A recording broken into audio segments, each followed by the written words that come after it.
O Jardim de Helena, uma história de transformação e abundância.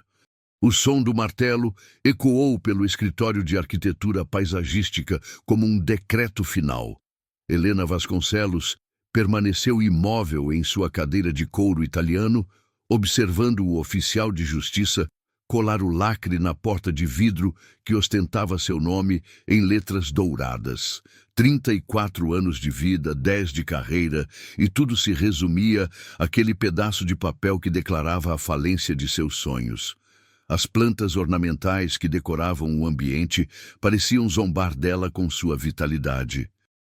Filodendros exuberantes, palmeiras elegantes, orquídeas raras que custavam mais que o salário mínimo de muitas pessoas.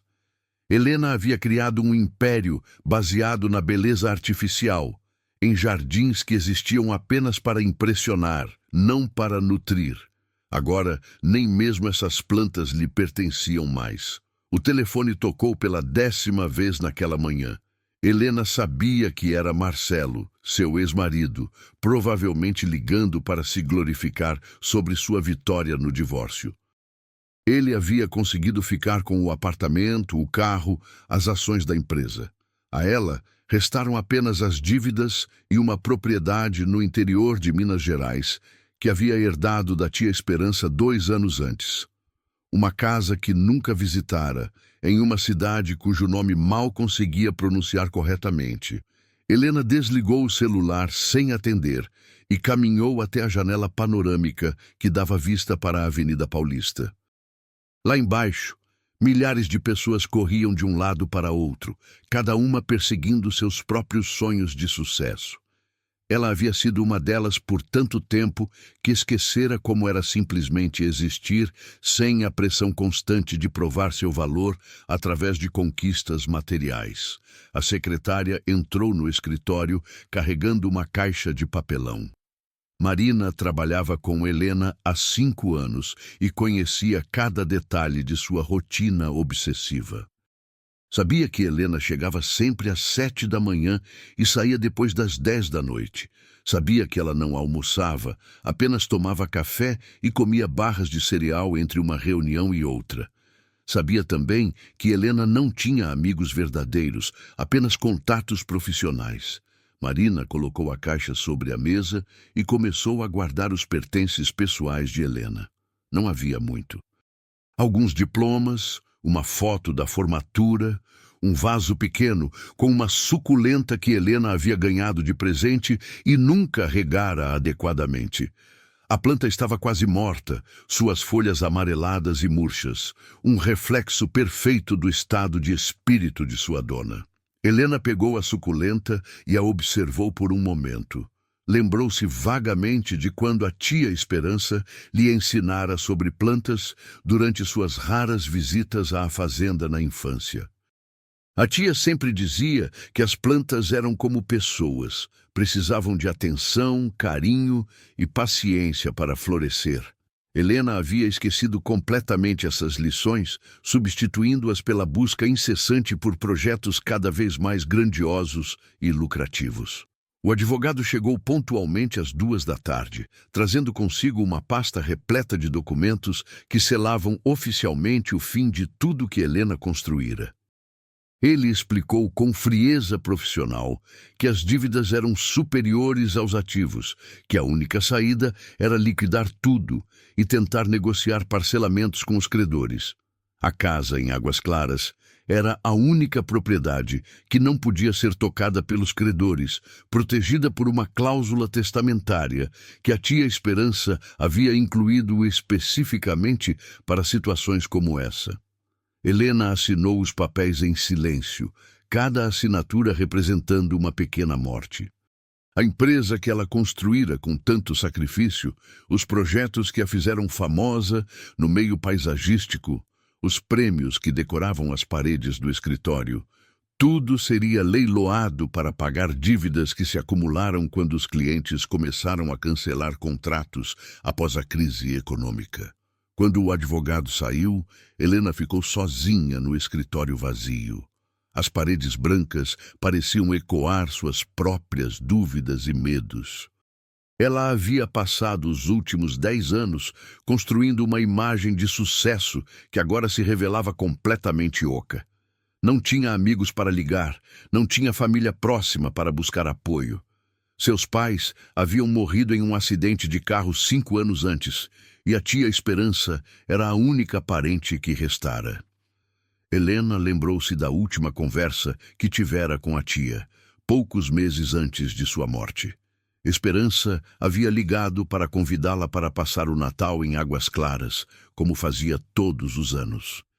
E, como sempre, Helena havia inventado uma desculpa sobre trabalho e compromissos inadiáveis. A tia não insistiu, apenas disse que a casa estaria sempre de portas abertas para quando Helena decidisse voltar para casa. Na época, Helena não entendeu o que a tia quis dizer com voltar para casa. Águas Claras nunca fora sua casa. Ela nascera em São Paulo, estudara em São Paulo, construíra sua carreira em São Paulo.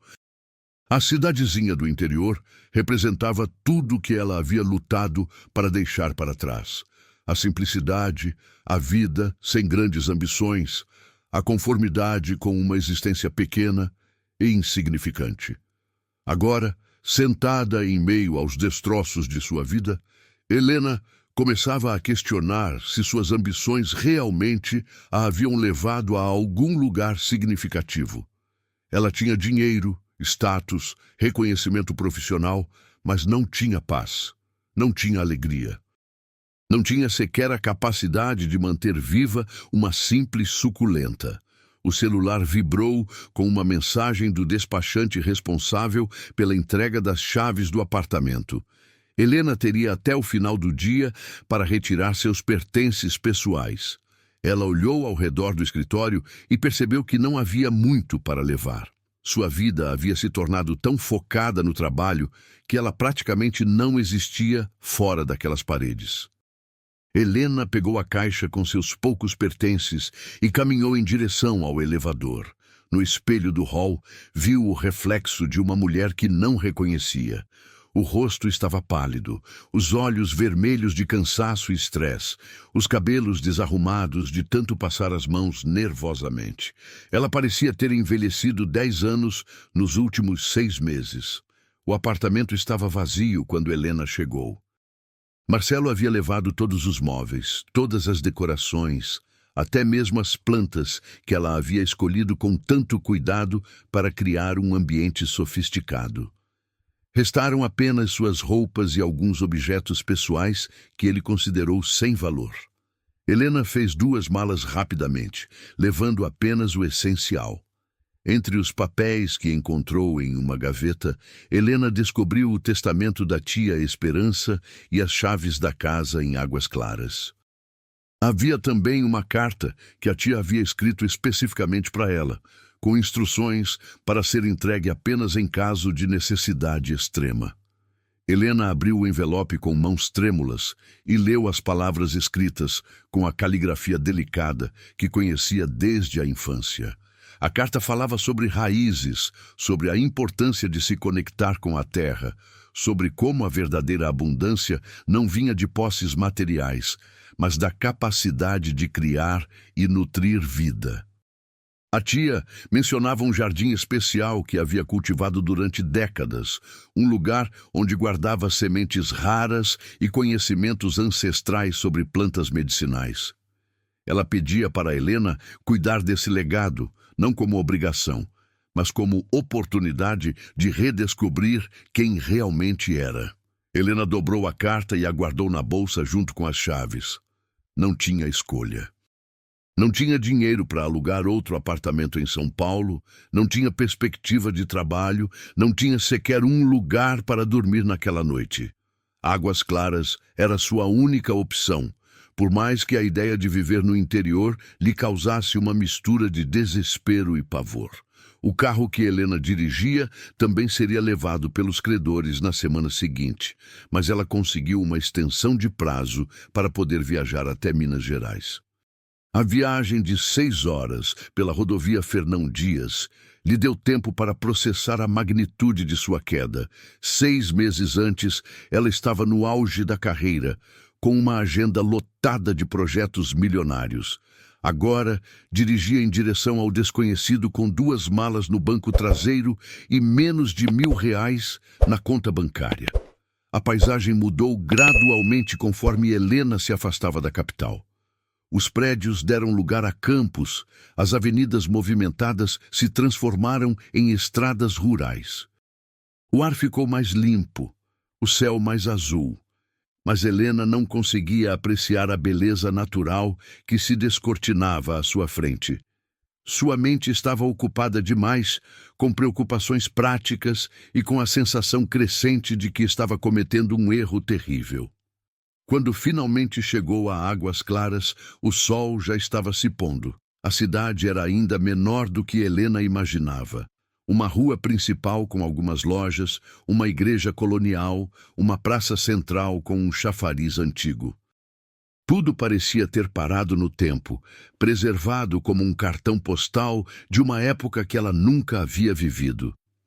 Helena seguiu as indicações que encontrou no testamento e dirigiu pelas ruas estreitas até chegar a uma casa colonial de 2 andares, pintada de branco com detalhes em azul. O portão de ferro estava enferrujado e o jardim da frente estava completamente tomado pelo mato. Helena desceu do carro e ficou parada por alguns minutos, observando aquela propriedade que agora era sua única posse no mundo. A chave girou com dificuldade na fechadura antiga. Helena empurrou a porta pesada de madeira e entrou na casa que não via desde a infância. O cheiro de mofo e abandono a atingiu imediatamente. Móveis cobertos por lençóis, janelas fechadas, uma atmosfera de melancolia que parecia ter se instalado junto com a poeira dos últimos 2 anos. Helena acendeu as luzes e caminhou pelos cômodos, reconhecendo vagamente alguns detalhes da decoração. A sala com o piano de cauda que a tia tocava nas tardes de domingo, a cozinha com o fogão a lenha, onde ela preparava doces caseiros, a biblioteca repleta de livros sobre botânica e agricultura que Helena nunca havia dado importância. No fundo da casa, uma porta de vidro dava acesso ao jardim. Helena a abriu e saiu para o quintal, iluminado apenas pela luz da lua cheia. O que ela viu a deixou sem palavras. O jardim, que um dia fora o orgulho da tia Esperança, estava completamente destruído. Plantas mortas, canteiros invadidos por ervas daninhas, árvores frutíferas carregadas de galhos secos. Era como se a natureza tivesse declarado guerra contra si mesma na ausência de cuidados humanos. Helena sentou-se nos degraus da varanda e, pela primeira vez em meses, permitiu-se chorar. Chorou pela empresa perdida, pelo casamento fracassado, pela tia que morrera sem que ela tivesse a chance de se despedir adequadamente. Chorou também por si mesma, pela mulher que havia se tornado tão obcecada pelo sucesso que esquecera como viver. Quando as lágrimas finalmente cessaram, Helena percebeu que estava segurando algo em suas mãos. Era a suculenta moribunda que trouxera do escritório. A plantinha parecia ainda mais frágil sob a luz da lua, suas folhas amareladas tremulando na brisa noturna. Helena a observou por um longo momento e tomou uma decisão que não conseguia explicar racionalmente. Ela se levantou, procurou um vaso vazio na varanda e transplantou cuidadosamente a suculenta, usando terra que encontrou em um canteiro próximo.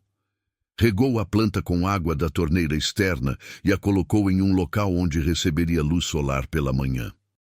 Era um gesto pequeno, quase insignificante, mas representava algo que Helena não fazia há anos: cuidar de algo além de si mesma. Naquela noite, Helena dormiu no quarto que havia sido seu durante as férias da infância. A cama rangeu sob seu peso, os lençóis cheiravam a naftalina, e os ruídos da cidade pequena eram completamente diferentes da sinfonia urbana a qual estava acostumada. Ela ficou acordada por horas, olhando para o teto e se perguntando como sua vida havia chegado àquele ponto. Pela primeira vez em anos, Helena não tinha um plano. Não tinha metas a cumprir, projetos a entregar, clientes para impressionar. Tinha apenas o presente momento e a realidade nua e crua de que precisava reconstruir sua vida do zero. A sensação era simultaneamente aterrorizante e estranhamente libertadora. Quando finalmente adormeceu, Helena sonhou com a tia Esperança.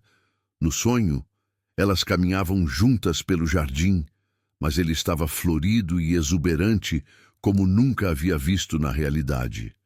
A tia apontava para diferentes plantas e explicava seus usos medicinais, suas necessidades específicas, seus ciclos de crescimento. No final do sonho, ela entregou a Helena um punhado de sementes e disse algo que ecoaria em sua mente pelos dias seguintes. Algumas sementes só germinam quando paramos de forçá-las a crescer. Helena acordou com o som de pássaros que não reconhecia. O quarto estava banhado por uma luz dourada completamente diferente da claridade filtrada pelos arranha-céus de São Paulo. Por alguns segundos, ela esqueceu onde estava, até que a realidade de sua nova situação a atingiu como uma onda fria. Não tinha mais escritório para ir, reuniões para comparecer ou projetos para entregar. Tinha apenas aquela casa estranha e um jardim destruído que parecia zombar de sua incapacidade de cuidar de qualquer coisa viva. A primeira semana em Águas Claras foi um exercício de sobrevivência básica. Helena descobriu que a cidade tinha apenas um supermercado pequeno, uma farmácia, 2 bares e uma padaria que funcionava como centro de informações não oficial da comunidade. As pessoas a olhavam com curiosidade mal disfarçada, sussurrando entre si sobre a sobrinha da Dona Esperança que havia chegado de São Paulo. Helena sentia-se como um animal exótico em exposição, completamente deslocada naquele ambiente onde todos pareciam se conhecer desde o nascimento. A casa revelava novos problemas a cada dia. O encanamento fazia ruídos estranhos, a fiação elétrica era antiga e perigosa, e o telhado tinha goteiras que se multiplicavam a cada chuva.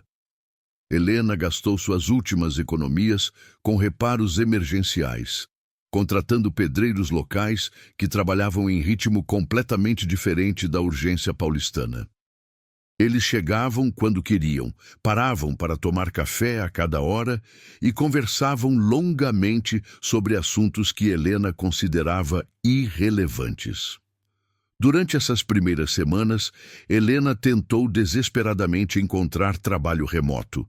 Enviou currículos para escritórios de arquitetura em São Paulo, Rio de Janeiro e Belo Horizonte, oferecendo seus serviços como consultora freelancer. As respostas foram educadamente negativas ou simplesmente inexistentes. O mercado estava saturado, a economia instável, e Helena descobriu que sua reputação havia sido manchada pelos rumores sobre a falência de sua empresa. A solidão era o aspecto mais difícil de sua nova realidade. Em São Paulo, Helena estava sempre cercada de pessoas, mesmo que fossem apenas colegas de trabalho ou prestadores de serviços. Em Águas Claras, ela podia passar dias inteiros sem falar com ninguém além do atendente do supermercado. O silêncio da casa era ensurdecedor, quebrado apenas pelo tic-tac do relógio antigo na sala e pelos ruídos noturnos de animais que ela não sabia identificar. Foi durante uma dessas tardes solitárias que Helena ouviu uma batida na porta. Do outro lado estava uma mulher de aproximadamente 60 anos, cabelos grisalhos presos em um coque frouxo, vestindo um avental florido sobre um vestido simples. Ela se apresentou como Lourdes, dona do café na Praça Central, e explicou que havia sido amiga íntima da tia Esperança. Trazia consigo uma travessa de pão de queijo ainda quente e um sorriso genuíno que Helena não via há meses. Lourdes entrou na casa como se fosse sua própria família, comentando sobre as mudanças que Helena havia feito e elogiando os reparos. Ela falou sobre a tia Esperança com carinho e saudade, contando histórias que Helena nunca havia ouvido. Esperança era conhecida na cidade como uma curandeira informal, alguém que as pessoas procuravam quando precisavam de remédios caseiros ou conselhos sobre plantas medicinais. Seu jardim era famoso na região e pessoas vinham de cidades vizinhas para aprender sobre agricultura orgânica e permacultura. Helena ouviu essas histórias com uma mistura de surpresa e constrangimento. Ela havia passado a vida toda vendo a tia como uma mulher simples do interior, sem grandes ambições ou conhecimentos relevantes. Descobrir que Esperança era respeitada e admirada por sua sabedoria a fez questionar suas próprias definições de sucesso e importância. Talvez houvesse formas de impactar o mundo que não envolvessem prêmios de arquitetura ou projetos milionários. Lourdes mencionou casualmente que Helena deveria dar uma olhada na biblioteca da tia, especialmente nos cadernos onde ela anotava suas descobertas sobre plantas e receitas medicinais. Havia também, segundo Lourdes, um depósito nos fundos da propriedade onde Esperança guardava sementes raras e ferramentas de jardinagem. Helena prometeu explorar essas áreas, mas secretamente duvidava que encontraria algo de valor real. Após a visita de Lourdes, Helena se sentiu ligeiramente menos isolada, mas também mais pressionada a fazer algo produtivo com sua situação. Ela tentou estabelecer uma rotina que lembrasse sua vida anterior, acordando cedo e criando listas de tarefas que incluíam procurar emprego online, organizar a casa e resolver questões burocráticas pendentes. No entanto, sem a pressão externa de prazos e compromissos, Helena descobriu que tinha dificuldade para manter a motivação. Foi durante uma dessas manhãs de tédio produtivo que Helena finalmente decidiu explorar a biblioteca da tia.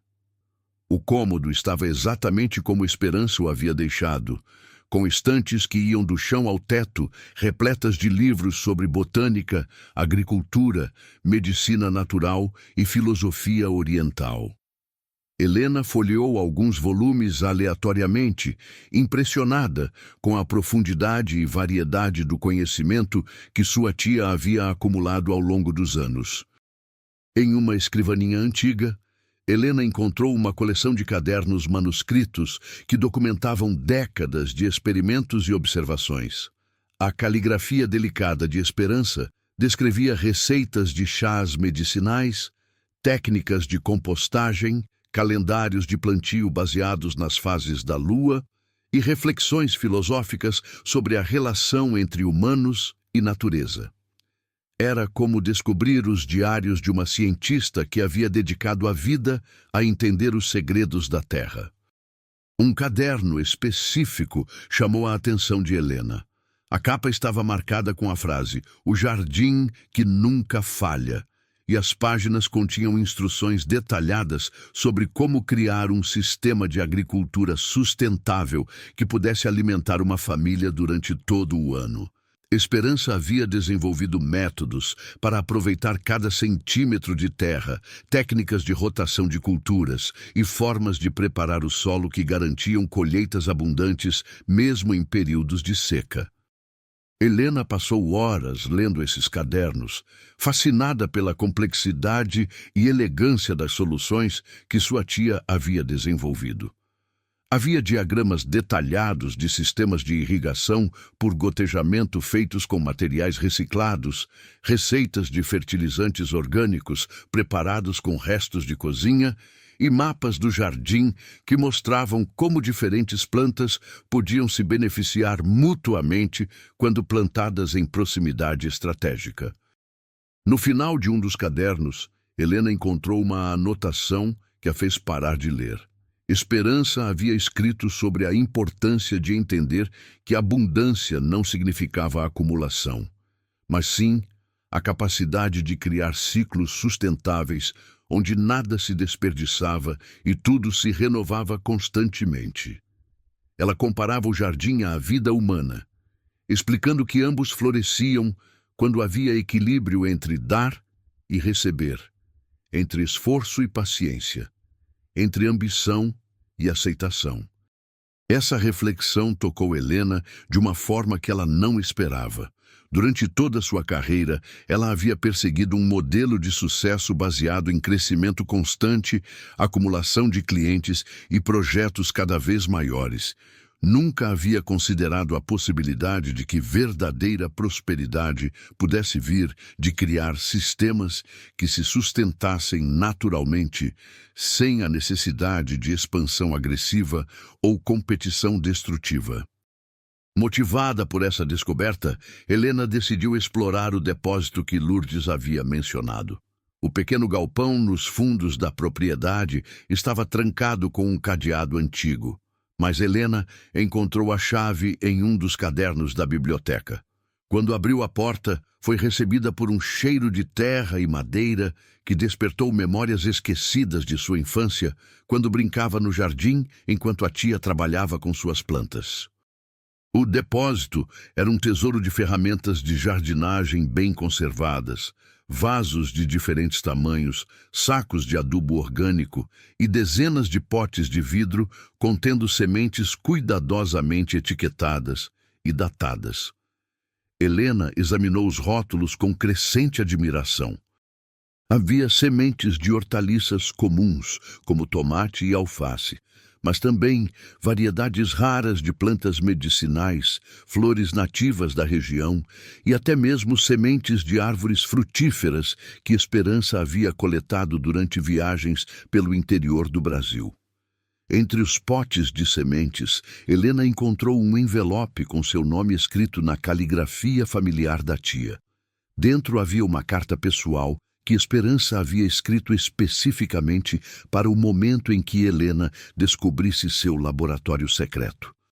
A carta explicava que cada semente no depósito representava anos de seleção cuidadosa e que juntas elas continham o potencial para criar um jardim que poderia alimentar e curar uma comunidade inteira. Esperança havia previsto que Helena chegaria àquele momento em sua vida quando precisaria redescobrir suas raízes e reconectar-se com propósitos mais profundos que sucesso material. Ela oferecia as sementes não como herança, mas como convite para participar de um legado de cuidado e criação que havia sido passado através de gerações de mulheres em sua família. A carta terminava com uma pergunta que ecoaria na mente de Helena pelos dias seguintes. Você está pronta para plantar sementes que alimentarão pessoas que talvez nunca conheça? Helena dobrou a carta cuidadosamente e a guardou no bolso. Pela primeira vez desde que chegara a Águas Claras, ela sentia uma centelha de algo que poderia ser chamado de esperança. Não era a esperança desesperada de voltar à sua vida anterior, mas algo diferente e mais sutil. Era a possibilidade de descobrir uma versão de si mesma que ela nunca havia conhecido, uma Helena que poderia encontrar propósito em criar ao invés de apenas conquistar. Naquela noite, Helena preparou um jantar simples usando ingredientes que comprou no mercado local. Enquanto cozinhava, ela pensou sobre as histórias que Lourdes havia contado sobre sua tia, sobre os cadernos repletos de sabedoria prática e sobre as sementes que aguardavam pacientemente por alguém que soubesse como despertá-las. Pela primeira vez em meses, Helena foi dormir sem a sensação de vazio que havia se tornado sua companheira constante. No dia seguinte, Helena acordou com uma determinação que não sentia há muito tempo. Ela decidiu que, mesmo que temporariamente, tentaria honrar o legado de sua tia, criando um pequeno jardim. Não tinha pretensões grandiosas ou planos de longo prazo, apenas curiosidade sobre o que aconteceria se aplicasse algumas das técnicas que havia lido nos cadernos de Esperança. Era um experimento, uma forma de ocupar o tempo enquanto decidia o que fazer com o resto de sua vida.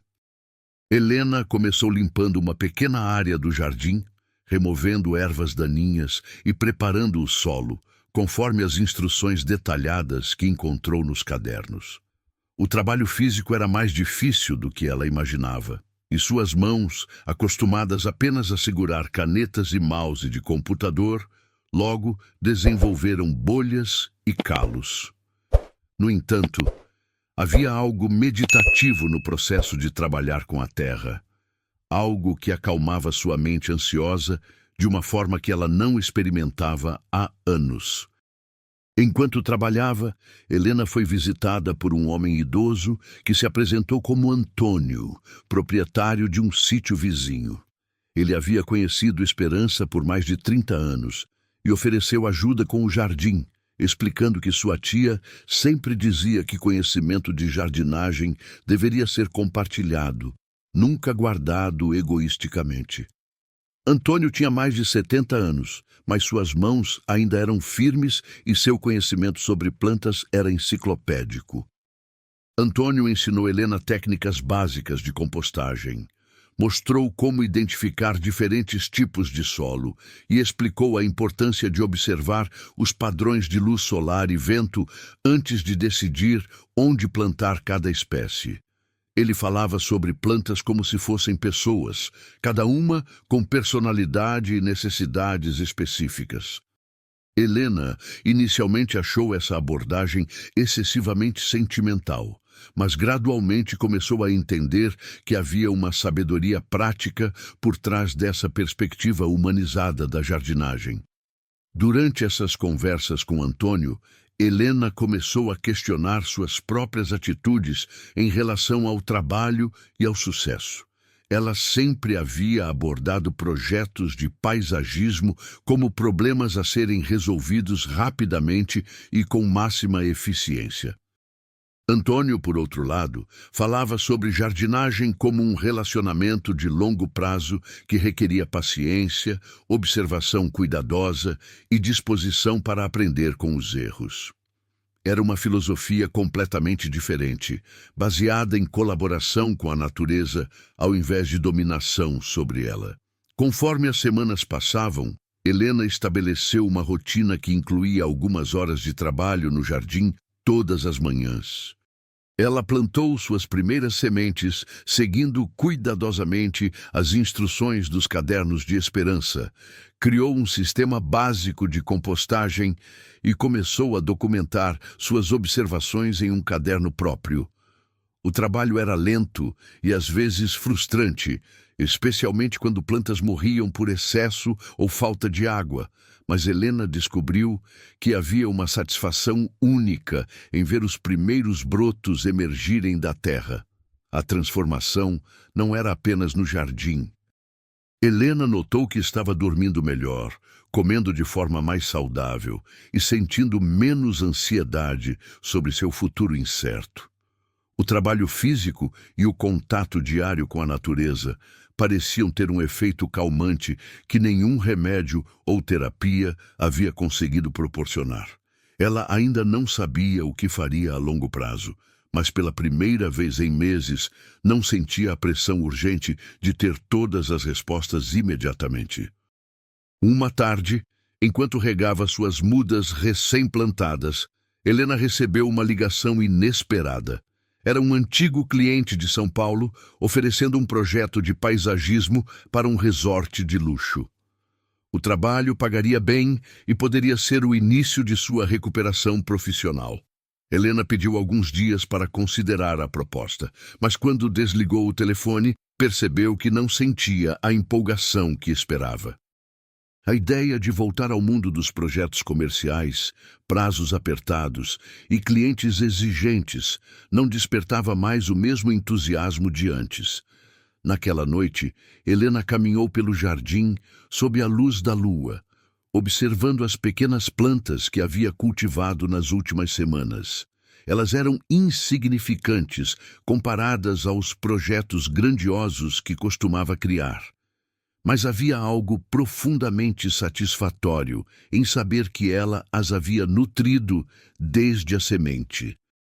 Pela primeira vez, Helena começou a questionar se talvez houvesse formas de sucesso que ela nunca havia considerado. Formas que não dependiam de reconhecimento externo ou ganhos financeiros, mas da capacidade de criar algo genuinamente útil e belo. Continue assistindo até o final desta história para descobrir como Helena transformará não apenas sua própria vida, mas toda uma comunidade, através de uma jornada que provará que às vezes precisamos perder tudo para encontrar o que realmente importa. O que acontece a seguir mudará para sempre sua perspectiva sobre prosperidade e abundância. A decisão veio numa manhã de setembro, quando Helena acordou e percebeu que pela primeira vez em meses não havia checado seus e-mails antes mesmo de sair da cama. Em vez disso, foi direto para o jardim verificar como suas plantas haviam passado a noite. A mudança de prioridades era sutil, mas significativa. Quando o cliente de São Paulo ligou novamente perguntando sobre sua resposta, Helena ouviu-se dizendo que não estava disponível para o projeto. As palavras saíram de sua boca antes que sua mente racional pudesse intervir, e ela desligou o telefone com uma mistura de alívio e terror. Naquela tarde, Helena tomou uma decisão que mudaria o rumo de sua vida. Ela ligou para o corretor que estava tentando vender a propriedade e cancelou a negociação. Não tinha um plano específico, mas algo dentro dela sabia que ainda não era hora de partir. Havia algo em Águas Claras que ela precisava descobrir. Algo relacionado aos cadernos de sua tia, às sementes no depósito e à sensação crescente de que talvez houvesse uma forma completamente diferente de viver que ela nunca havia considerado. A primeira tarefa que Helena se propôs foi restaurar completamente o jardim da tia Esperança. Não como um projeto de paisagismo comercial, mas como um laboratório pessoal onde pudesse experimentar as técnicas descritas nos cadernos. Ela começou mapeando toda a propriedade, identificando áreas com diferentes condições de solo e iluminação, exatamente como fazia em seus projetos profissionais, mas agora com um propósito completamente diferente. O objetivo não era impressionar clientes ou ganhar prêmios, mas criar um sistema que funcionasse em harmonia com o ambiente natural. Antônio tornou-se seu mentor não oficial, visitando a propriedade várias vezes por semana para ensinar técnicas que não estavam em nenhum livro de arquitetura paisagística.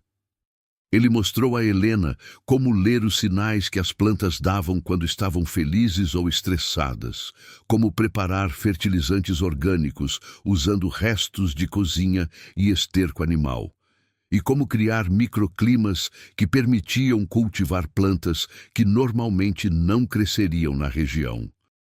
Cada lição era uma revelação sobre a complexidade e inteligência dos sistemas naturais.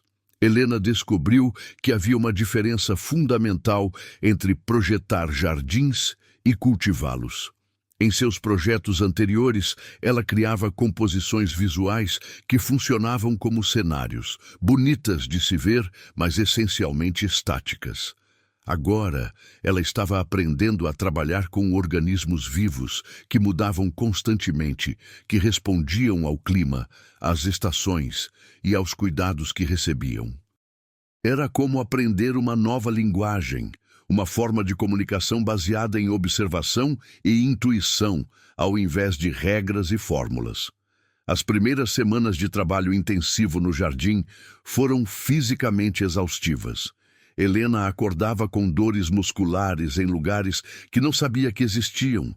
Suas mãos ficaram permanentemente sujas de terra e ela desenvolveu um bronzeado irregular de quem passa horas ao sol.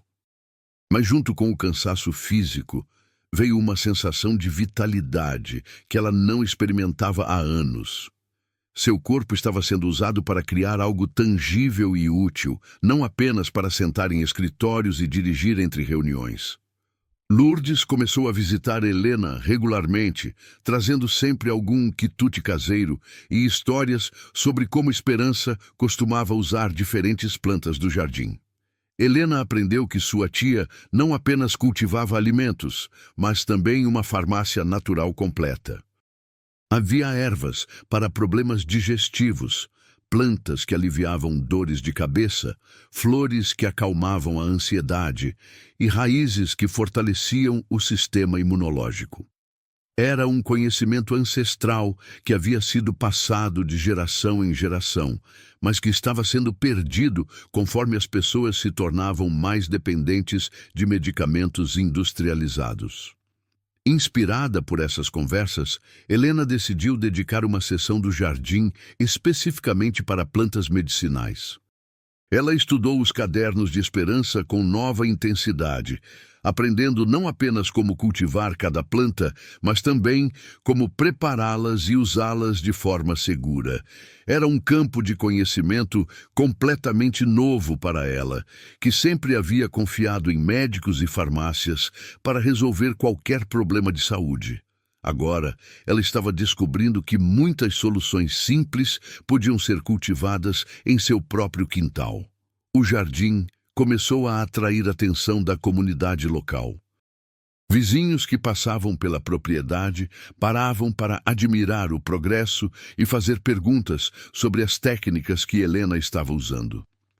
Algumas mulheres da cidade pediram conselhos sobre como começar suas próprias hortas domésticas, e Helena descobriu que gostava de compartilhar o que estava aprendendo.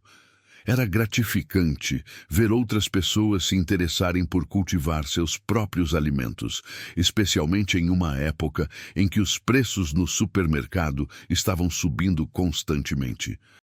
Helena começou a documentar seu trabalho de forma mais sistemática, fotografando o progresso das plantas, anotando quais técnicas funcionavam melhor em diferentes condições e registrando as receitas e métodos que aprendia com Antônio e outros moradores locais.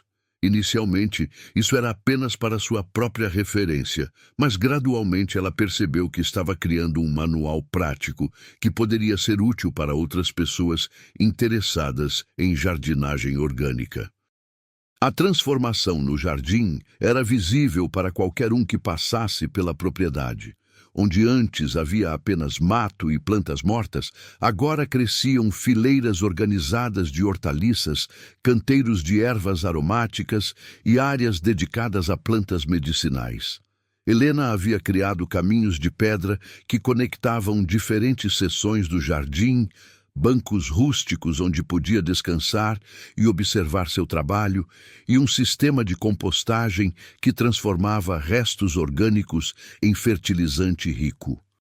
Era um espaço funcional, mas também belo, de uma forma completamente diferente dos jardins ornamentais que costumava projetar.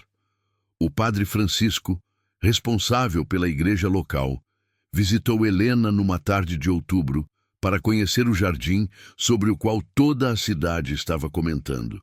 Ele ficou impressionado não apenas com a beleza do espaço, mas com sua funcionalidade e sustentabilidade. Durante a conversa, ele mencionou que a igreja tinha um terreno vazio ao lado do prédio principal, que poderia ser transformado em uma horta comunitária. Seria um projeto que beneficiaria famílias de baixa renda da cidade, especialmente durante os meses de inverno, quando alimentos frescos eram mais caros e difíceis de encontrar. A proposta do padre Francisco despertou algo em Helena que ela não sentia há muito tempo: entusiasmo genuíno por um projeto profissional. Mas desta vez, o entusiasmo não vinha da perspectiva de ganhos financeiros ou reconhecimento, mas da possibilidade de usar suas habilidades para criar algo que realmente importava para a comunidade. Ela aceitou o desafio imediatamente, oferecendo seus serviços gratuitamente em troca da oportunidade de experimentar técnicas de agricultura comunitária em maior escala. O projeto da horta comunitária exigiu que Helena aplicasse tudo o que havia aprendido nos últimos meses, mas em um contexto completamente novo. Ela precisou considerar não apenas aspectos técnicos como solo e irrigação, mas também dinâmicas sociais como organização do trabalho, distribuição dos produtos e educação dos participantes. Era um tipo de design que nunca havia feito antes, que requeria entender pessoas e comunidades, não apenas plantas e paisagens.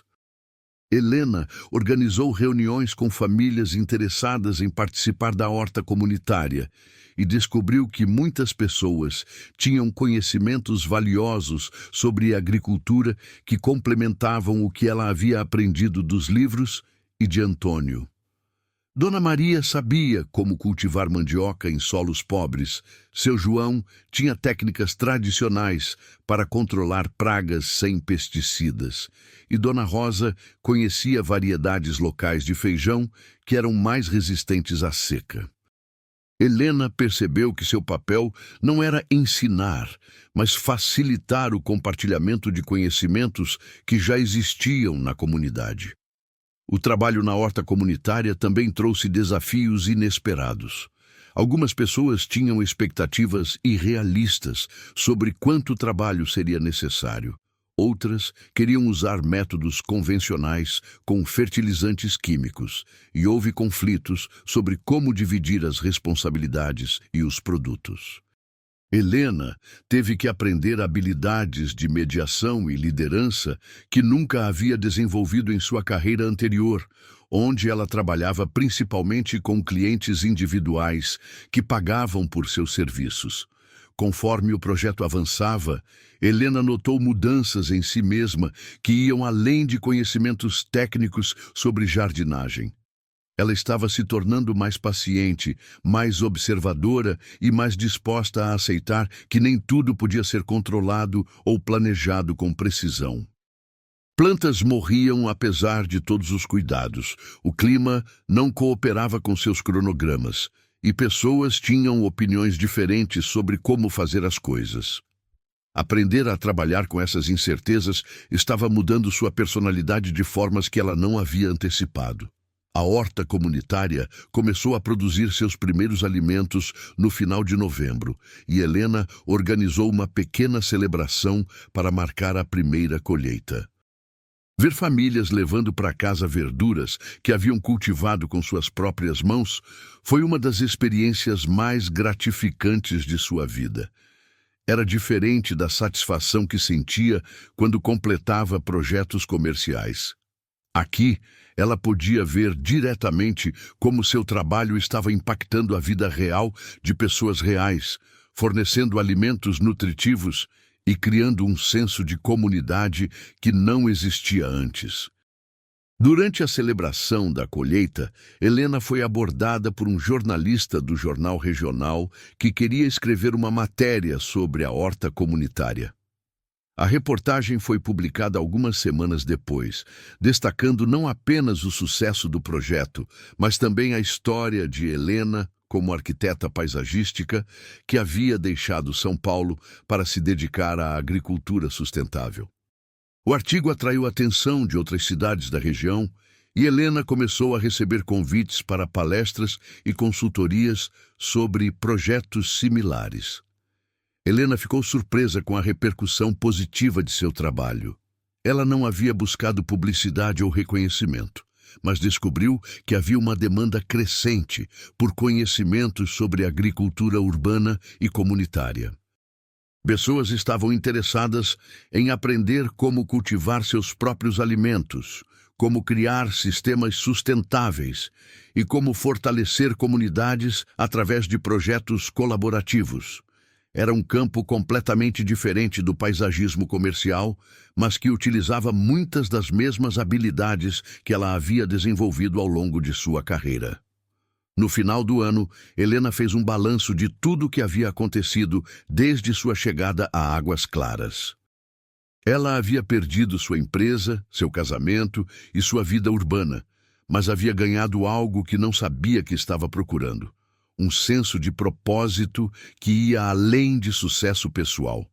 O jardim da Tia Esperança estava florescendo, a horta comunitária estava alimentando famílias, e ela estava desenvolvendo conhecimentos e habilidades que nunca imaginou que teria. Era uma forma completamente diferente de medir sucesso, baseada em impacto e contribuição, ao invés de acumulação e reconhecimento. Numa noite de dezembro, enquanto caminhava pelo jardim sob um céu estrelado que nunca conseguia ver em São Paulo, Helena refletiu sobre a jornada que havia percorrido. 6 meses antes, ela estava desesperada e sem direção, vendo Águas Claras como um exílio temporário, até que pudesse reconstruir sua vida anterior. Agora, ela não conseguia imaginar estar em qualquer outro lugar. Havia encontrado uma forma de viver que integrava suas habilidades profissionais com valores pessoais que havia negligenciado por anos. Helena sabia que ainda havia muito para aprender e descobrir. O jardim era apenas o começo de algo maior, uma forma de vida que poderia se expandir e impactar mais pessoas. Ela começou a sonhar com projetos mais ambiciosos, redes de hortas comunitárias, programas educacionais sobre sustentabilidade e talvez até mesmo um centro de permacultura que pudesse servir como modelo para outras regiões. Eram sonhos diferentes dos que havia perseguido em São Paulo, mas que a empolgavam de uma forma mais profunda e autêntica. Quando finalmente entrou em casa naquela noite, Helena encontrou uma carta que havia chegado pelo correio. Era um convite para coordenar um projeto de segurança alimentar em nível estadual. Uma oportunidade que poderia levar seu trabalho para uma escala muito maior. Helena guardou a carta sem abrir completamente, sabendo que precisaria de tempo para considerar cuidadosamente o que essa oportunidade significaria para sua nova vida em Águas Claras. Era uma decisão que testaria tudo o que havia aprendido sobre equilibrar ambição pessoal com compromisso comunitário. Helena abriu a carta do governo estadual numa manhã de janeiro, quando o calor já anunciava que seria um verão rigoroso. A proposta era ambiciosa: coordenar um programa de segurança alimentar que abrangeria 50 municípios do interior de Minas Gerais, com um orçamento de R$ 2 milhões e prazo de 2 anos para implementação. Era exatamente o tipo de oportunidade que ela teria abraçado sem hesitação em sua vida anterior, mas agora a deixava dividida entre a empolgação da possibilidade de impacto e o medo de repetir os mesmos erros que haviam destruído sua carreira em São Paulo. A decisão de aceitar o projeto veio acompanhada de uma condição que surpreendeu os organizadores. Helena exigiu que Águas Claras fosse escolhida como sede do programa e que a horta comunitária servisse como projeto piloto. Ela não estava disposta a abandonar as raízes que havia criado na cidade, mas também reconhecia que essa era uma chance única de escalar as técnicas que havia aprendido para um nível que poderia impactar milhares de famílias. Era uma tentativa de equilibrar ambição e autenticidade, crescimento e sustentabilidade. Os primeiros meses do projeto foram um período de intensa atividade e aprendizado acelerado. Helena precisou contratar uma equipe, estabelecer parcerias com universidades e organizações não governamentais e criar metodologias que pudessem ser replicadas em comunidades com características muito diferentes. Ela aplicou tudo o que havia aprendido sobre gestão de projetos em sua carreira anterior, mas agora com um propósito completamente diferente e uma compreensão mais profunda sobre a importância de envolver as comunidades locais em cada etapa do processo. O trabalho exigiu que Helena viajasse constantemente pelo interior do estado, conhecendo realidades rurais que ela nunca havia imaginado. Havia comunidades quilombolas que mantinham técnicas agrícolas ancestrais, assentamentos de reforma agrária lutando para estabelecer sistemas produtivos sustentáveis e pequenas cidades enfrentando o êxodo rural e perda de conhecimentos tradicionais. Cada lugar apresentava desafios únicos que não podiam ser resolvidos com soluções padronizadas, exigindo adaptação constante e humildade para aprender com pessoas que tinham experiências completamente diferentes da sua. Em março, uma seca severa atingiu a região, testando todos os sistemas que Helena havia ajudado a implementar. As hortas convencionais foram devastadas, mas aquelas que seguiam princípios de permacultura e conservação de água conseguiram sobreviver com perdas mínimas. Era uma validação prática das técnicas que ela havia aprendido com Antônio e nos cadernos de sua tia, mas também uma lição dolorosa sobre a vulnerabilidade das comunidades rurais às mudanças climáticas. Helena percebeu que seu trabalho não era apenas sobre produzir alimentos, mas sobre criar resiliência em um mundo cada vez mais imprevisível. A pressão do projeto começou a afetar Helena de formas que ela não havia antecipado. Ela estava trabalhando 12 horas por dia, viajando constantemente e lidando com burocracias governamentais que lembravam os aspectos mais frustrantes de sua carreira anterior. O jardim em Águas Claras, que havia se tornado seu refúgio e fonte de inspiração, estava sendo negligenciado. As plantas que ela havia cultivado com tanto cuidado começaram a mostrar sinais de estresse, espelhando seu próprio estado emocional deteriorante. A situação piorou quando Helena descobriu que alguns dos parceiros do projeto estavam desviando recursos para benefício próprio.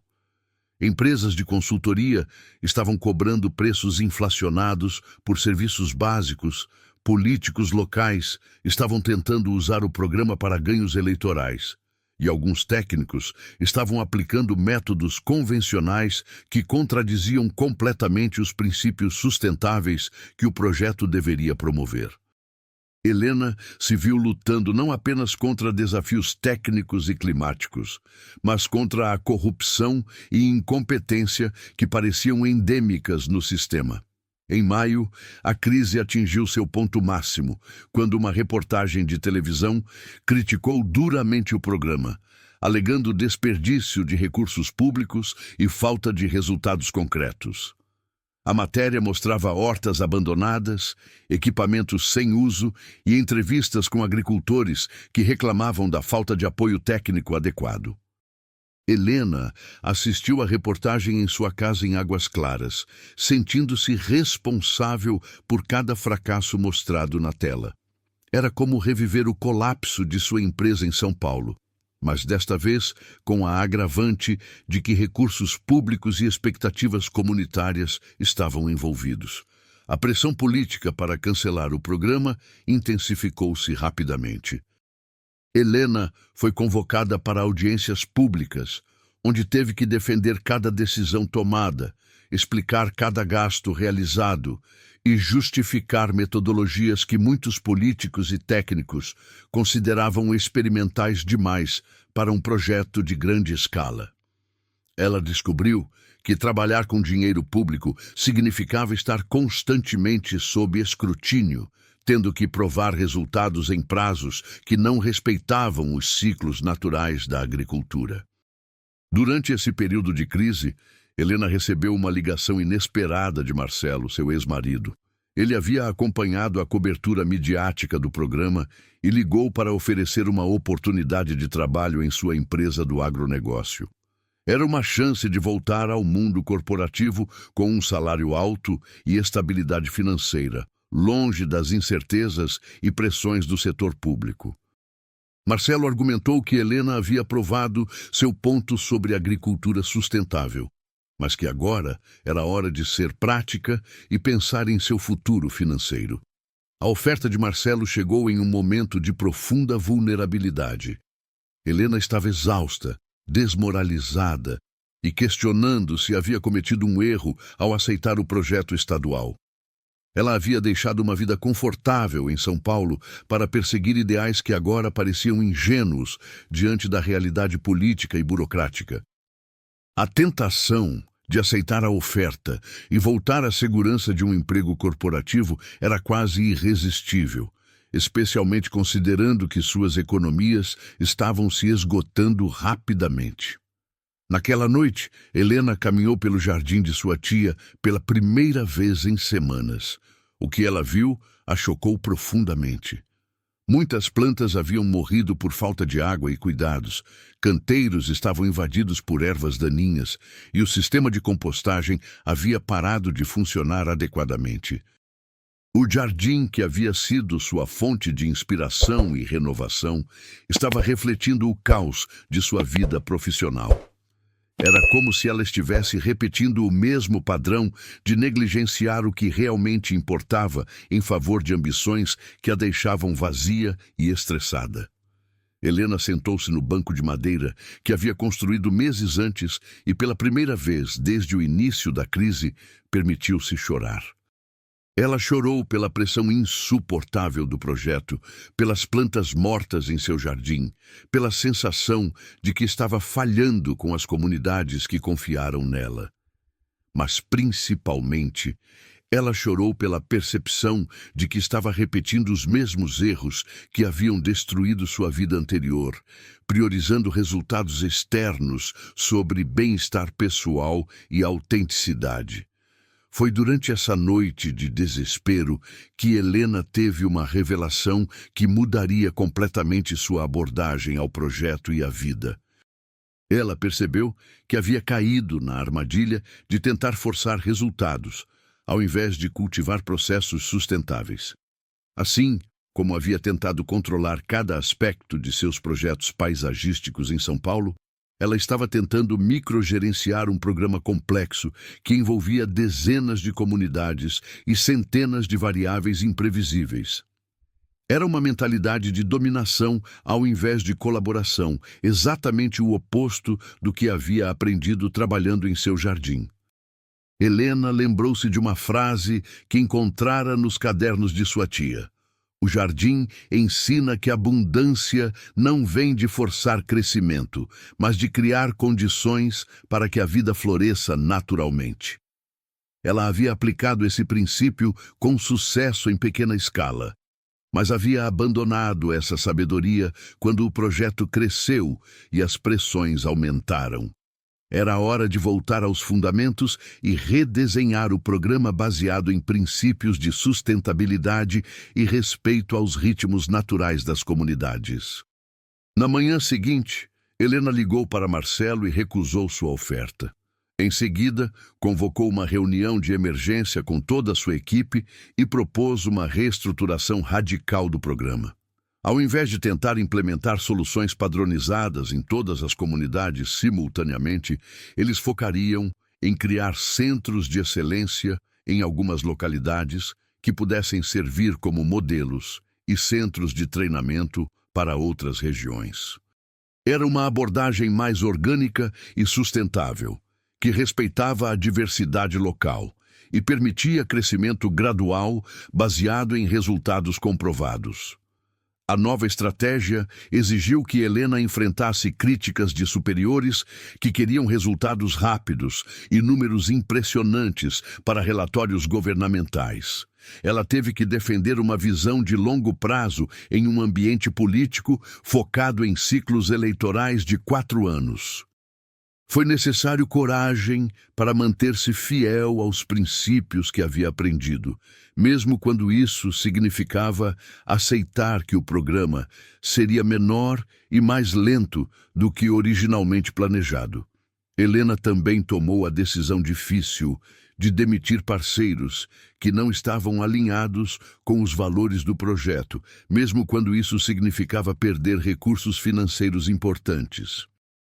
Ela preferiu trabalhar com uma equipe menor, mas comprometida, do que manter relacionamentos que comprometiam a integridade do programa. Era uma lição sobre a importância de escolher colaboradores baseado em valores compartilhados, não apenas em conveniência ou recursos disponíveis. Conforme implementava essas mudanças, Helena redescobriu a paixão pelo trabalho que havia perdido durante os meses de crise. Ela voltou a passar tempo significativo em campo, trabalhando diretamente com agricultores e aprendendo com suas experiências. Reduziu drasticamente o tempo gasto em reuniões burocráticas e relatórios, focando em atividades que realmente impactavam as comunidades. Era um retorno às origens que havia descoberto em seu jardim, priorizando substância sobre aparência. O jardim em Águas Claras tornou-se novamente uma prioridade em sua vida. Helena estabeleceu uma rotina de trabalhar nele todas as manhãs antes de começar suas atividades profissionais, usando esse tempo como meditação e fonte de inspiração para o resto do dia. Ela replantou as áreas que haviam sido danificadas durante seu período de negligência, mas desta vez com uma compreensão mais profunda sobre a importância de equilibrar ambição e sustentabilidade. Lentamente, o programa começou a mostrar resultados genuínos. As comunidades que receberam atenção focada e respeitosa começaram a desenvolver sistemas produtivos robustos e sustentáveis. Agricultores que inicialmente eram céticos sobre métodos orgânicos começaram a ver melhorias em seus solos e colheitas. Mais importante ainda, começaram a surgir lideranças locais capazes de replicar e adaptar as técnicas aprendidas para suas realidades específicas. No final do ano, Helena fez uma avaliação honesta de tudo o que havia acontecido durante aquele período turbulento. Ela havia quase perdido tudo novamente, mas desta vez conseguiu reconhecer os sinais de alerta antes que fosse tarde demais. A crise havia sido uma oportunidade de aprender sobre liderança autêntica, sobre a importância de manter-se fiel aos próprios valores mesmo sob pressão, e sobre como o crescimento sustentável requer paciência e respeito pelos processos naturais. Você já passou por momentos em que teve que escolher entre o que era fácil e o que era certo?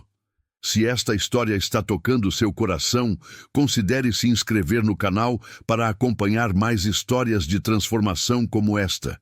E não esqueça de ativar as notificações para não perder nenhum momento da jornada de Helena. Sua presença aqui faz toda a diferença para continuarmos compartilhando histórias que realmente importam. O ano seguinte trouxe uma transformação que Helena não havia antecipado. O programa estadual, agora reestruturado com base em princípios sustentáveis, começou a gerar resultados que surpreenderam até mesmo os críticos mais céticos. As 15 comunidades escolhidas como centros piloto estavam produzindo não apenas alimentos suficientes para suas necessidades, mas também excedentes que eram comercializados em mercados regionais. Mais importante ainda, essas comunidades haviam desenvolvido autonomia técnica e organizacional, tornando-se capazes de expandir e replicar seus sistemas sem dependência externa constante. Helena descobriu que sua abordagem mais orgânica e respeitosa havia criado algo que nenhum manual de gestão de projetos poderia ter previsto: uma rede espontânea de colaboração entre as comunidades. Agricultores de diferentes regiões começaram a trocar sementes, técnicas e experiências, criando um sistema de aprendizado horizontal que era muito mais eficaz que qualquer programa de treinamento formal. Era como observar a formação de um ecossistema humano, onde cada elemento fortalecia o conjunto através de relações mutuamente benéficas. A reputação de Helena como especialista em agricultura comunitária sustentável começou a se espalhar além das fronteiras de Minas Gerais. Ela recebeu convites para palestras em universidades, consultorias para organizações internacionais e propostas de parcerias com governos de outros estados. O que mais a impressionava era que esse reconhecimento vinha não de marketing ou autopromoção, mas do boca a boca de pessoas que haviam sido diretamente impactadas por seu trabalho. Era uma forma de sucesso completamente diferente da que havia perseguido em São Paulo, baseada em resultados reais ao invés de aparências. Em abril, Helena recebeu a visita de uma delegação da Universidade Federal de Viçosa que queria documentar as metodologias desenvolvidas no programa para criar um curso de extensão em agricultura comunitária. Durante a reunião, os professores ficaram impressionados não apenas com os aspectos técnicos do trabalho, mas com a abordagem holística que integrava conhecimentos científicos com sabedorias tradicionais. Eles propuseram que Helena desenvolvesse um livro que pudesse servir como manual para outros profissionais interessados em replicar experiências similares. A ideia de escrever um livro inicialmente assustou Helena. Ela nunca havia se considerado uma escritora, e a perspectiva de sistematizar todo o seu conhecimento em formato acadêmico parecia intimidante. No entanto, conforme começou a organizar suas anotações e reflexões dos últimos 2 anos, percebeu que tinha uma história única para contar. Não era apenas um manual técnico sobre agricultura, mas um relato de transformação pessoal que poderia inspirar outras pessoas a repensar suas próprias relações com trabalho, sucesso e propósito de vida. O processo de escrita tornou-se uma jornada de autodescoberta inesperada. Helena precisou articular não apenas o que havia aprendido, mas como havia aprendido, forçando-a a refletir profundamente sobre sua evolução desde os dias de desespero em São Paulo até sua atual posição como referência em sustentabilidade rural. Ela descobriu que sua história pessoal era inseparável de suas descobertas profissionais e que a autenticidade de seu trabalho vinha precisamente dessa integração entre vida pessoal e missão profissional. Durante esse período, Helena também aprofundou seus relacionamentos na comunidade de Águas Claras. Ela havia se tornado não apenas uma moradora, mas uma líder respeitada que as pessoas procuravam para conselhos sobre questões que iam muito além de agricultura. Lourdes a incluía em todas as decisões importantes sobre eventos comunitários. Antônio a considerava uma filha adotiva e até mesmo o prefeito a consultava sobre políticas de desenvolvimento local. Era um tipo de integração social que ela nunca havia experimentado em São Paulo, onde seus relacionamentos eram principalmente transacionais. Helena começou a organizar workshops mensais em seu jardim, onde ensinava técnicas de permacultura para pessoas de Águas Claras e cidades vizinhas. Esses encontros se tornaram eventos sociais importantes, combinando aprendizado prático com confraternização comunitária. Participantes traziam alimentos para compartilhar. Crianças brincavam entre os canteiros enquanto os adultos aprendiam. E, frequentemente, as sessões se estendiam até a noite com conversas sobre sustentabilidade, comunidade e qualidade de vida. Em junho, Helena conheceu Rafael, um médico que havia se mudado para a região para trabalhar no posto de saúde local. Ele havia participado de um de seus workshops porque estava interessado em plantas medicinais, como complemento para tratamentos convencionais. Rafael tinha uma abordagem holística à medicina que ressoava com a filosofia de Helena sobre agricultura, vendo saúde como resultado de equilíbrio entre múltiplos fatores ambientais, sociais e pessoais. Era refrescante conhecer alguém que compartilhava sua visão integrada de bem-estar. O relacionamento com Rafael desenvolveu-se naturalmente, sem a pressão e competitividade que haviam caracterizado seu casamento anterior. Eles compartilhavam valores fundamentais sobre simplicidade, sustentabilidade e serviço comunitário, mas também tinham interesses e especialidades complementares que enriqueciam as perspectivas um do outro.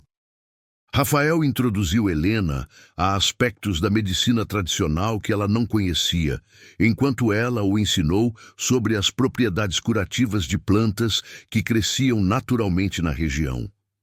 Juntos, Helena e Rafael começaram a desenvolver um projeto inovador que combinava a agricultura medicinal com atenção primária à saúde. Eles criaram um jardim de plantas medicinais no posto de saúde e começaram a treinar agentes comunitários para identificar, cultivar e preparar remédios naturais para problemas de saúde comuns. Era uma abordagem que reduzia custos do sistema de saúde público enquanto empoderava comunidades com conhecimentos sobre autocuidado e prevenção. O sucesso desse projeto piloto atraiu a atenção do Ministério da Saúde, que estava buscando formas de integrar medicina tradicional ao sistema público de saúde. Helena e Rafael foram convidados para apresentar sua metodologia em Brasília, onde conheceram outros profissionais trabalhando em projetos similares pelo país. Era emocionante descobrir que faziam parte de um movimento maior de pessoas repensando como saúde, agricultura e comunidade podiam se integrar de formas mutuamente benéficas. Durante a viagem a Brasília, Helena teve uma experiência que a fez refletir sobre o quanto havia mudado nos últimos 3 anos. Caminhando pelos corredores do Ministério, observando a agitação da capital federal, ela sentiu uma mistura de nostalgia e alívio. Havia uma época em que aquele ambiente de poder e influência a teria empolgado. Mas agora ela se sentia como uma visitante, observando um mundo que não lhe pertencia mais. Sua vida em Águas Claras, com seus ritmos naturais e relacionamentos autênticos, havia se tornado sua verdadeira casa. O livro de Helena foi publicado em setembro com o título Jardins da Abundância: Como cultivar comunidades sustentáveis. A editora inicialmente tinha expectativas modestas, mas o livro rapidamente se tornou um sucesso inesperado, especialmente entre profissionais de desenvolvimento rural, estudantes de agronomia e pessoas interessadas em estilos de vida mais sustentáveis. Helena começou a receber convites para palestras em todo o país e descobriu que tinha talento natural para comunicar ideias complexas de forma acessível e inspiradora. As palestras levaram Helena a conhecer realidades muito diversas pelo Brasil. Ela visitou comunidades ribeirinhas na Amazônia que mantinham sistemas agroflorestais ancestrais, assentamentos no Nordeste que haviam desenvolvido técnicas inovadoras de convivência com a seca e grupos de agricultura urbana em periferias de grandes cidades que estavam transformando terrenos baldios em oásis de produção alimentar. Cada experiência enriquecia sua compreensão sobre a diversidade e criatividade das soluções que comunidades brasileiras estavam desenvolvendo para seus desafios locais. Helena percebeu que seu papel estava evoluindo de implementadora de projetos para facilitadora de conexões entre diferentes experiências e conhecimentos. Ela começou a organizar encontros nacionais, onde representantes de diferentes comunidades podiam compartilhar suas inovações e aprender uns com os outros. Era gratificante ver como pequenas ideias desenvolvidas em contextos específicos podiam ser adaptadas e aplicadas em realidades completamente diferentes, criando uma rede de inovação distribuída e colaborativa. O programa estadual original foi oficialmente concluído em dezembro, mas as comunidades participantes haviam se tornado autossuficientes e continuaram expandindo seus sistemas independentemente. Helena organizou uma celebração final em Águas Claras, reunindo representantes de todas as comunidades envolvidas para compartilhar resultados e planejar colaborações futuras. Foi emocionante ver como pessoas que haviam se conhecido através do programa agora mantinham relacionamentos e parcerias que transcendiam as estruturas formais do projeto. Durante a celebração, Helena recebeu uma proposta inesperada do governo federal para coordenar um programa nacional de agricultura familiar sustentável. Era uma oportunidade de escalar seu trabalho para um nível que poderia impactar milhões de pessoas, mas que também exigiria que ela se mudasse para Brasília e trabalhasse dentro de estruturas burocráticas muito maiores e mais complexas. Era o tipo de dilema que ela não havia enfrentado desde os primeiros dias em Águas Claras. Como equilibrar ambição de impacto com autenticidade pessoal e compromissos comunitários? Helena pediu tempo para considerar a proposta, mas já sabia que sua resposta dependeria de encontrar uma forma de aceitar o desafio sem abandonar as raízes que havia criado em Águas Claras. Ela havia aprendido que crescimento sustentável requeria manter conexão com fundamentos sólidos e que seu jardim, sua comunidade e seus relacionamentos locais eram a fonte de sua criatividade e energia. Qualquer expansão de seu trabalho teria que honrar e fortalecer essas bases, não sacrificá-las em nome de oportunidades maiores. Naquela noite, Helena caminhou pelo jardim que havia se tornado o centro de sua vida e trabalho. As plantas estavam exuberantes, os canteiros organizados, mas naturais, e o ar perfumado com aromas de ervas e flores que ela havia aprendido a identificar e valorizar. Era um espaço que refletia perfeitamente sua evolução pessoal. Produtivo, mas pacífico. Organizado, mas orgânico. Belo, mas funcional. Olhando para as estrelas visíveis, apenas longe das luzes da cidade grande, Helena sentiu gratidão profunda pela jornada que a havia trazido até ali e confiança de que saberia tomar a decisão certa sobre seu futuro. A resposta de Helena ao governo federal surpreendeu a todos, incluindo ela mesma. Ela aceitou coordenar o programa nacional, mas com uma condição não negociável. O centro de operações seria estabelecido em Águas Claras, transformando a pequena cidade em um hub de inovação em agricultura sustentável. Era uma proposta audaciosa que exigia convencer burocratas de Brasília de que soluções eficazes podiam emergir de lugares improváveis, longe dos centros tradicionais de poder. Helena argumentou que a descentralização não era apenas uma preferência pessoal, mas uma estratégia fundamental para criar programas que realmente compreendessem e respeitassem a diversidade rural brasileira. A transformação de Águas Claras em sede do Programa Nacional trouxe mudanças que ninguém havia antecipado. A cidade recebeu investimentos em infraestrutura de comunicação, laboratórios de pesquisa e centros de treinamento que atraíram pesquisadores, estudantes e profissionais de desenvolvimento rural de todo o país. No entanto, Helena trabalhou cuidadosamente para garantir que esse crescimento não destruísse o caráter comunitário e sustentável que havia tornado a cidade especial.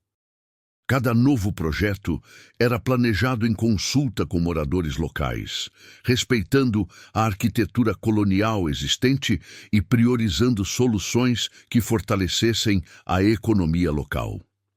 O Centro de Permacultura Tia Esperança foi inaugurado em março, ocupando um complexo de edifícios ecológicos construídos na propriedade que Helena havia herdado.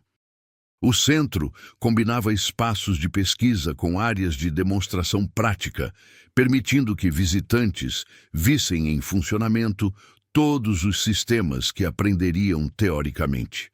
O jardim original de Helena tornou-se o coração do complexo, preservado exatamente como ela o havia cultivado, servindo como lembrança constante de que grandes transformações começam com pequenos passos dados com amor e paciência. Helena estabeleceu uma rotina que equilibrava suas responsabilidades nacionais com seu compromisso local. 3 dias por semana eram dedicados ao trabalho administrativo e estratégico do Programa Nacional, 2 dias para atividades de campo e treinamento no centro e 2 dias para sua vida pessoal e trabalho no jardim.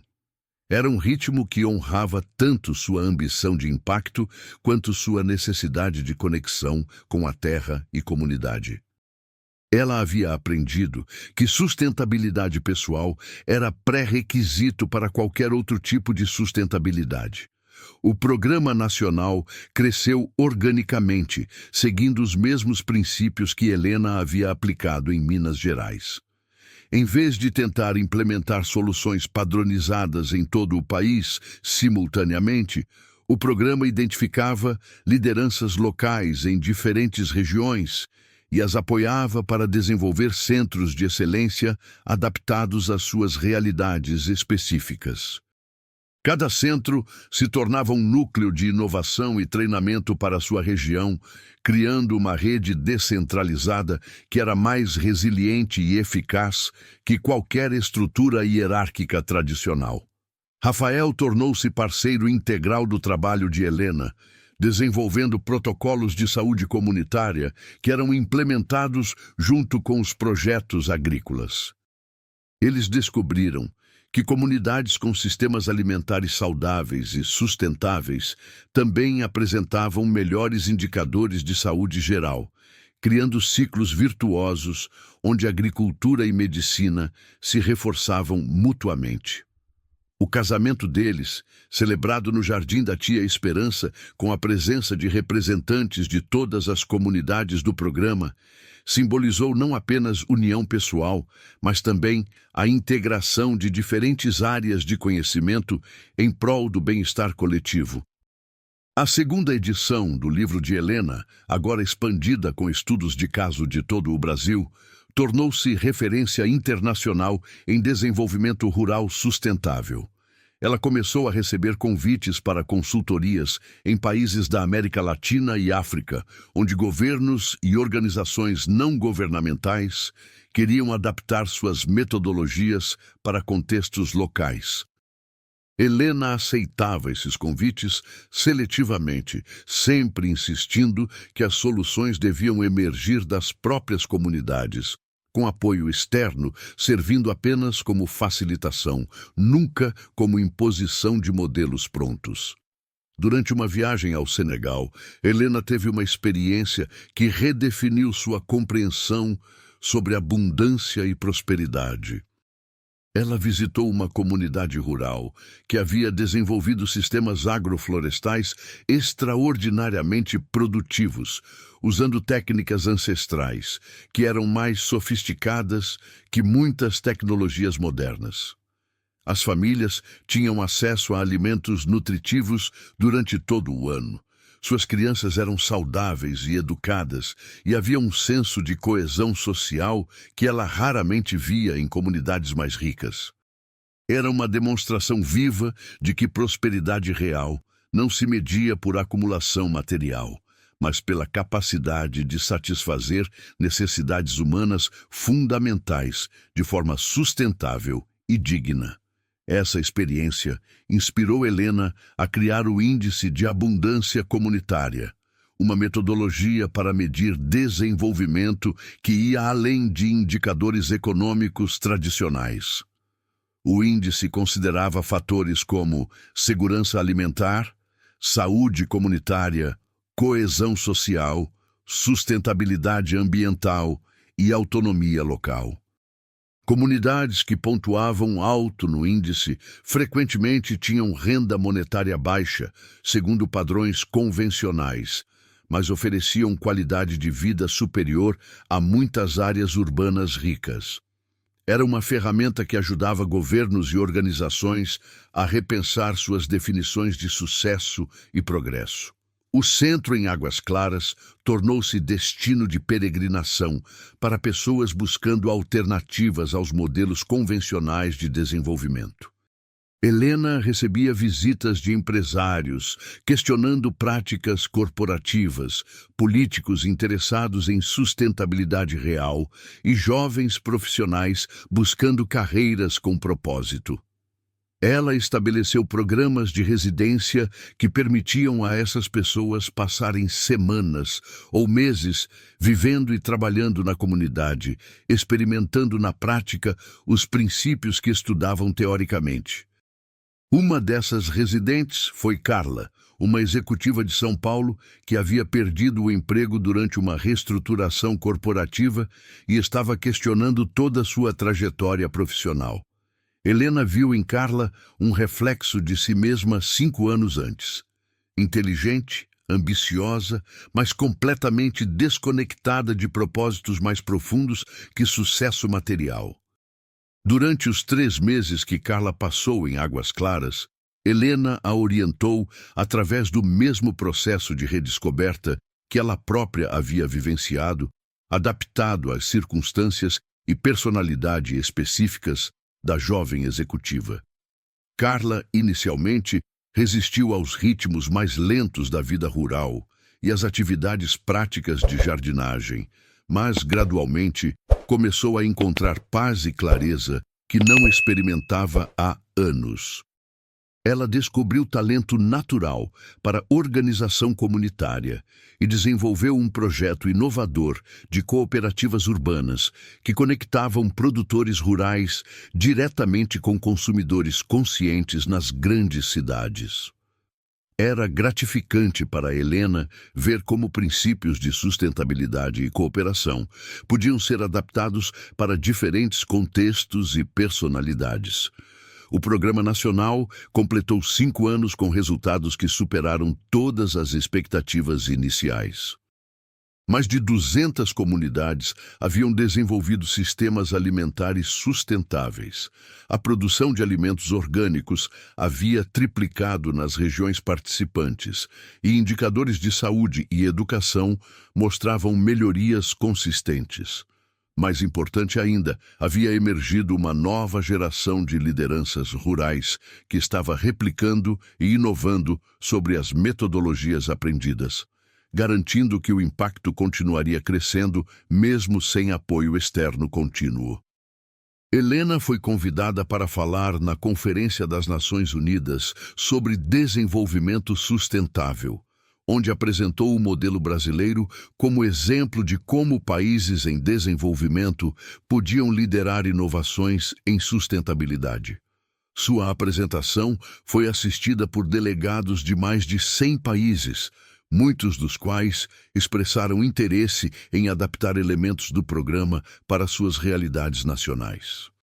Era surreal para Helena estar naquele palco internacional, lembrando-se da mulher desesperada que havia chegado a Águas Claras com 2 malas e nenhuma perspectiva de futuro.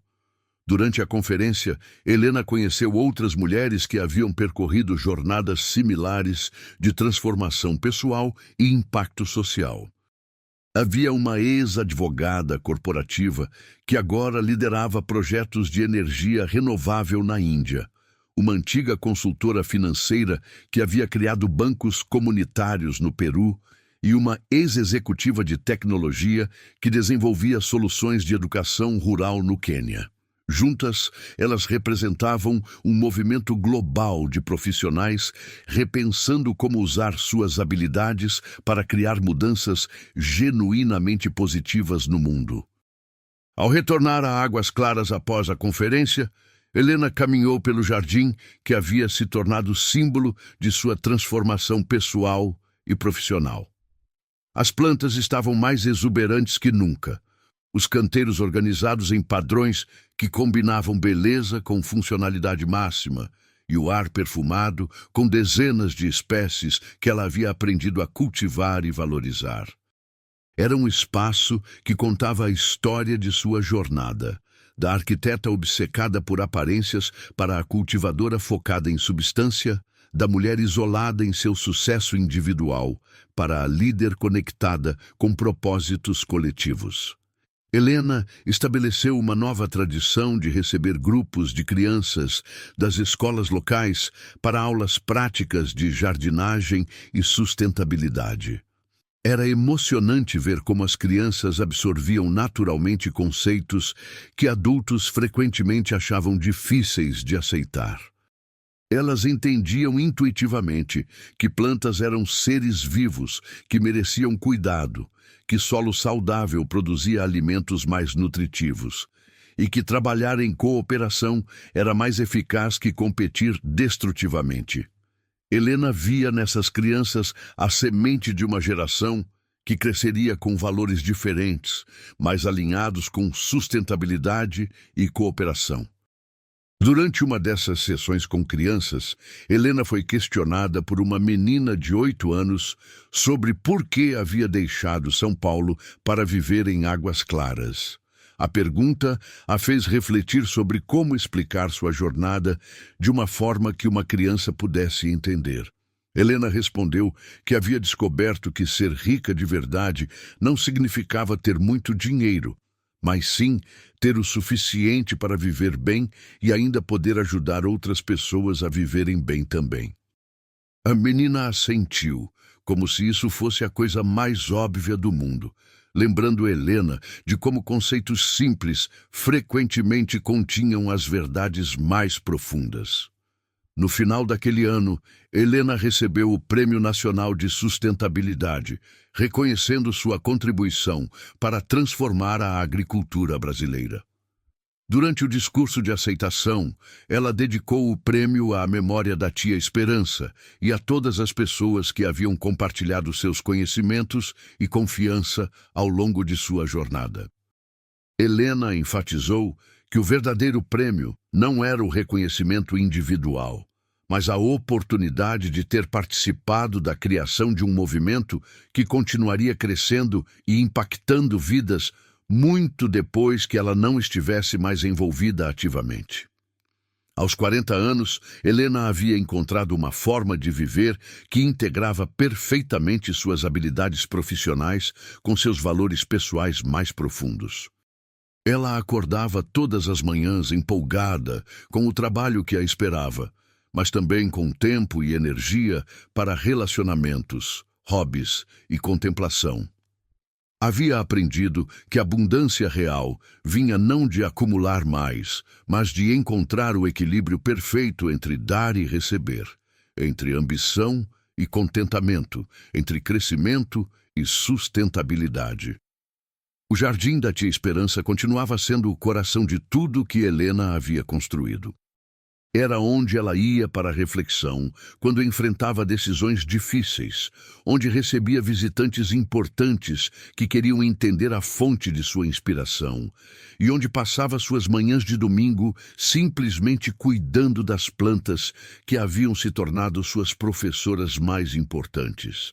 Cada semente plantada ali representava não apenas uma planta futura, mas uma possibilidade de alimentar, curar, ou inspirar alguém que ela talvez nunca conhecesse pessoalmente. Esta história de transformação chegou ao fim, mas sua mensagem continua ecoando. Nunca é tarde para redescobrir quem você realmente é e o que realmente importa. Se Helena inspirou você a repensar sua própria jornada, compartilhe esta história com alguém que precisa ouvir que mudança é possível.